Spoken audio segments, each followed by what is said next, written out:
Ready to ditch your wallet and start paying with just a tap of your iPad. First, let's make sure your iPad is compatible with Apple Pay. You'll need an iPad Pro, iPad Air, iPad, or iPad Mini with Touch ID or Face ID. Okay, open the Settings app on your iPad. It looks like a gray gear icon. Scroll down in the Settings menu until you see Wallet and Apple Pay, and tap on it. Now, tap on Add Card. This will start the process of adding your credit or debit card to Apple Pay. You can either manually enter your card information or use the iPad's camera to scan your card. Just position your card within the frame on the screen.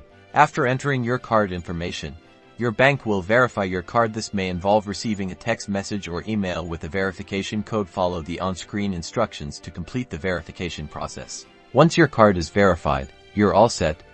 Your card is now securely stored in your iPad's wallet. When shopping online or within apps, look for the Apple Pay button during checkout. Tap on it to initiate the payment. You'll then be prompted to authenticate the payment using Face ID or Touch ID. Simply use the method you have set up on your iPad. And that's it. Your payment is securely processed, and you'll see a confirmation screen. Enjoy the convenience of Apple Pay on your iPad.